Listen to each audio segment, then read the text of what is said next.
Hello everybody, hope everybody's doing great today. Appreciate those of you who watch this video. I hope you enjoy it. Today I'll be talking about the movie Zombie 100, Bucket List of the Dead. And to be honest, I kind of feel like a zombie myself at this moment. Kind of sleepy, kind of tired. But I'm going to do this video because I really want to talk about this show and I hope you guys enjoy it. So let's talk about the movie Zombie 100. This is a lot like Shaun of the Dead in that it portrays humans already kind of being like in a zombie-like state as we just go to our jobs and back home, and just go through the same routine every day, just mindlessly doing our business, whatever that routine is. And so this is a lot what this show is about as it follows our male lead here. He's a guy who just got his first job. This is going to be his career job.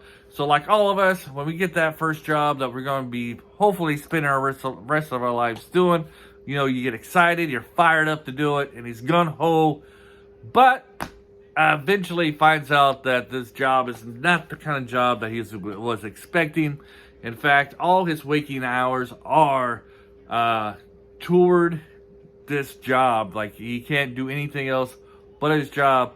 There's times where he's like sleeping in his office, and really has no time for himself to have joy, and having a fun life until this zombie outbreak happens, and then he's like the happiest guy in the world during this whole chaos for one simple fact that he doesn't have to go to work. So this covers him, and of course, Bucket List of the Dead. This is basically, he has 100 things he wants to do before he turns into a zombie. Kind of pessimistic in a way. However, I really like this character because he's complete opposite. He's a very optimistic guy in this, and he's very selfish. He risks his life for people without really thinking about the consequences, what might happen to him. He doesn't really care much about his safety. And we do kind of get his opposite here, and it's a young lady who is all about herself. She doesn't want to do anything that would harm her or could cause her to become a zombie. So she has a list of 100 things to do to not become a zombie. So like when these two come together, it's a pretty interesting relationship. I will say, I've been watching the anime, which is going on at the same time. And in the anime, I think like their relationship, even though she's only been, it's only like episode 5 or 6 right now. She's only been in a couple episodes at that point in time.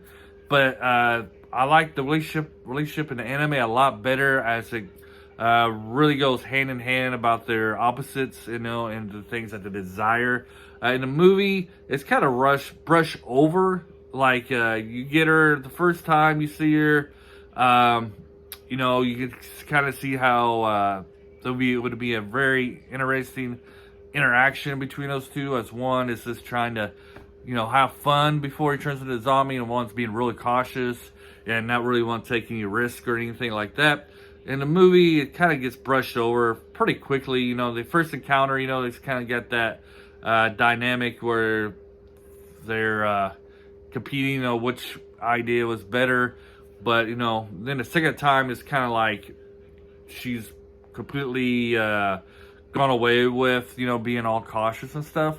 But it's still a pretty cool interaction between those two in the movie. The first half of this movie is very interesting, and I liked it. I enjoyed it a lot as he's going out and kind of discovering this new world and participating. I'm going to say participating, but as he's going around trying to get supplies, and he's interacting with different people, and how they're trying to survive the apocalypse and stuff like that. But this movie does really lag. It's in the last 40 minutes, or the last, I'll say 30 to 35 minutes of this show. When they get to the aquarium, sorry, trying to pronounce that word right, aquarium. This is where the movie starts to go down for me. But when he gets to the aquarium, you see that he's even though he's enjoying his freedom, he doesn't have to work. He joins this group of people in the aquarium, and then it's back to like his life was before the apocalypse. In fact, his boss is the one who's kind of leading the people at this aquarium to keep them safe and surviving against the zombie horde. And he falls right back in line of, working all the time, gathering supplies, stacking stuff where it's supposed to go. And you see him returning to his old life during this part. That's not the bad part of this last act. But it is kind of a drag, this last act, as it's not very interesting anymore. This show to me, the movie to me, really does kind of like jump the shark. I'm sure you guys heard of that term before, where there is a shark that grows, a zombie shark that grows legs, and he's like running around the aquarium, killing people and stuff like that. It was kind of interesting and stuff, but this doesn't really work in real life. Like that scene where this movie ends is like, right now it's probably like episode 4 or 5 in the anime. And it works a lot better in the anime than it does in real life. Though, I mean, it is pretty cool kind of seeing a shark with 6 legs. I guess you could kind of refer it to a shark tornado or sharknado type of thing. But like the last act, movie kind of goes downhill, at least for me. But I did enjoy it, especially the first part. The first part, I enjoyed it a lot. Kind of let down there at the end.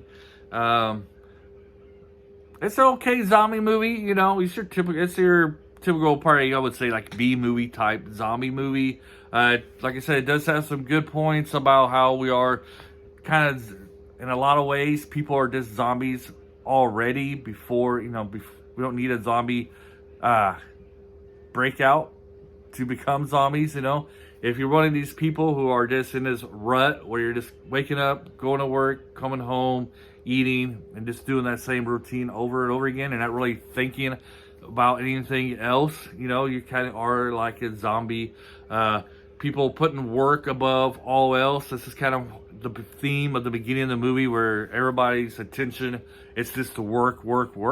I guess this is kind of, I read somewhere, this is kind of like the Japanese mindset. This is a Japanese movie and stuff like that. So it's kind of like a critique on Japanese society, how everybody's just so work focused. And here in America, you get people like that as well, where they'll work overtime, they'll just donate their whole lives to their work because they'll have nothing going on outside and stuff. So it is kind of a critique on that kind of life, and how deep down a lot of us just want to be free, to be able to do what we want to do, have some kind of venture in our lives. Kind of like him, a lot of his stuff is just like venture stuff. Like one thing was just camping out with friends and stuff like that. And that's kind of things, that people crave. And it's kind of what this touches on. So I'm going to recommend this with caution. If you're a zombie fan like me, you're going to enjoy it. The average viewer, you probably will enjoy it as well, but I would say I will recommend it with caution. There is the storyline does fall off there, at least I think so, in Act 2. The acting's pretty good. Cinematography is pretty good as well. But that's probably my take on here. Recommend this caution. If you're a zombie fan, yeah, you'll enjoy it. Hope everybody has a great day. I'll see you in the next, you'll see me in the next video. I won't see you. But I hope you enjoy this. Bye.